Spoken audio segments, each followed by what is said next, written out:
Well, you will see this when we go to the epicenter robots, and you understand what I'm talking. You want to communicate with the computer with the yeah. Because the epicenter robot controller, they usually have a bunch of cables like this, right? 50 pins. So you want to communicate with it. The only way is you need to have terminals. So it's easier way for you to connect to the robot. So I did not see what this thing is used for. That's a pneumatic. Is pneumatic? Yeah, solenoid.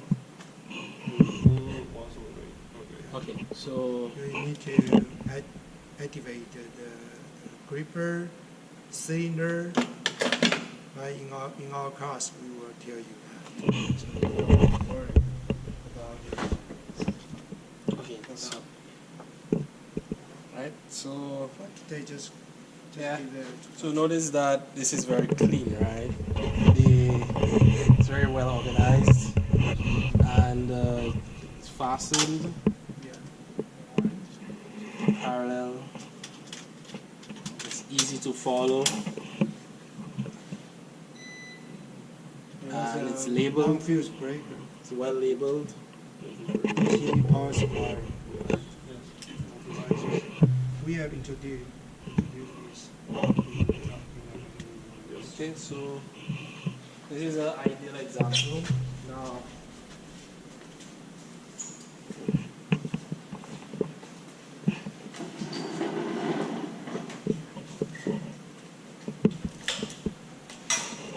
this here is a test bed for cybersecurity. So we have our PLC. Well, first, Your computer. yeah. I want to show you on the back. Okay, so we have our main breaker. And this is the power and data, like monitors and stuff, extension.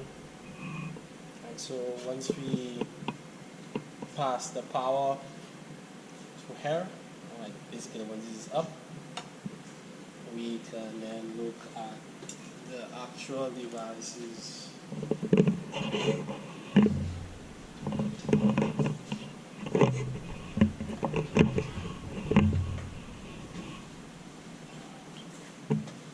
So we have our computer, another computer, PLCs, and HCS conveyor belts. So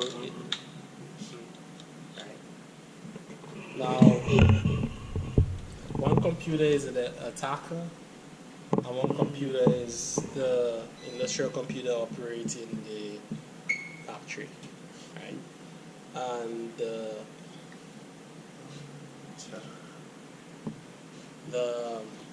idea is that we have our factory that's going to be running in normal mode, and the attacker's objective is to disrupt factory operation. Right? So ideally, it depends on which ideal you're speaking about. So let's say the ideal attacker will know detailed information about your factory, right? Or you could say the attacker may not know anything. So this is a test bed to test different ideas. How much knowledge does the attacker have, and how can the attacker influence your system? But that's a different. That's not direct. That's not related to what we're here to lead. So the important thing now is how the wires here are constructed, how the PLCs are fastened, etc., etc. So very similar to over here, we have the same components more or less. PLCs, power supply, actual objects, like the application-based device, right? Here. same terminal block. So you can see the idea is very similar when you're constructing your device. It just depends on what the function is. So usually this part will differ, but like the PLCs, power supplies, and maybe your computing elements will be the same, right? It's just going to be arranged a bit differently. Okay. So there are certain things that you can see that's not ideal, like for example, this isn't fastened, and ideally this should be on this side. Like for example, let's say if this is running and this is like liquid, right? You don't want any liquids to interfere with your actual devices. So you want to isolate your devices so that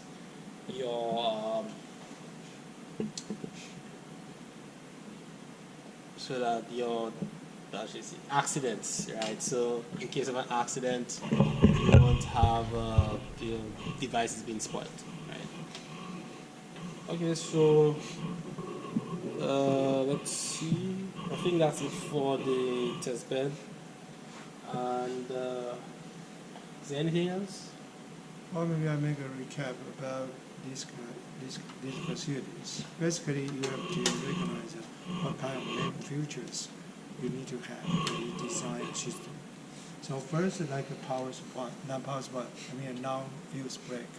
The main power switch. Okay, we design this. So once you are going to start, you start. When you're going to turn off, you turn off. So you don't need to care about so many things. So that's you should design a main switch. Okay, and that's a main controller, and that can be the subcontroller. Right? That's a driver for stereo motor. But if you are going to choose,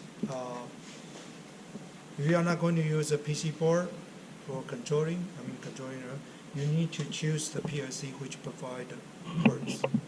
So they can provide the ports for controlling the stereo motors. But some PC board, PLC doesn't have that. So you have to notice that once you are going to design a system like that. And that's a main operating system, right?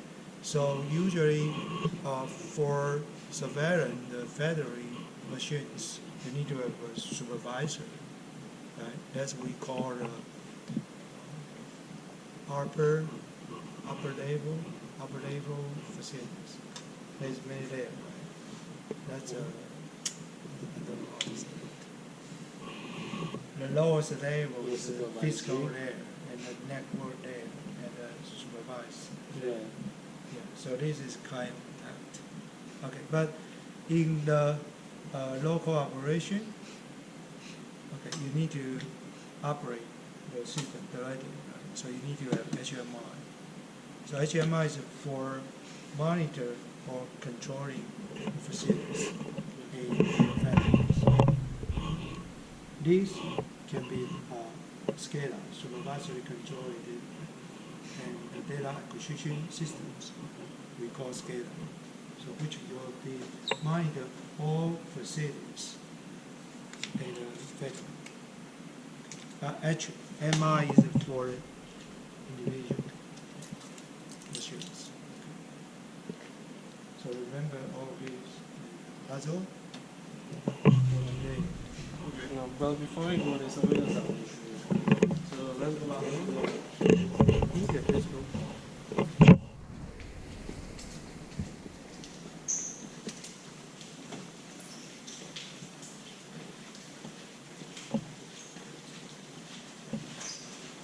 So, I don't.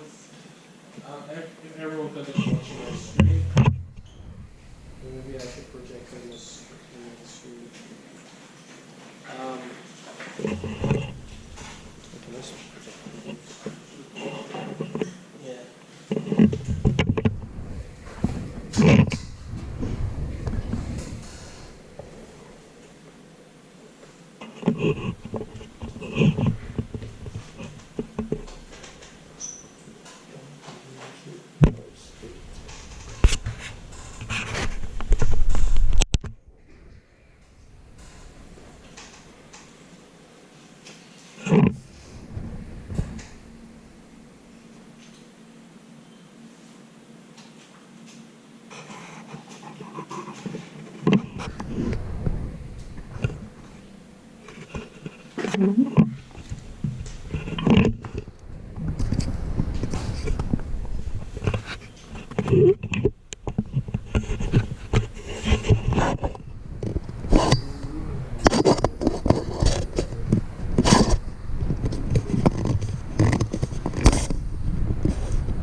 This that we call by several views.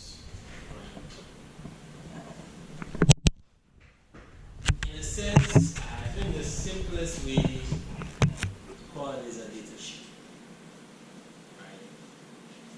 You can see it's a manual, you can see something else, but it's a type of data sheet. So, you know, it tells you information about the object in question. So, so we have this. Everyone, can you look at my hand?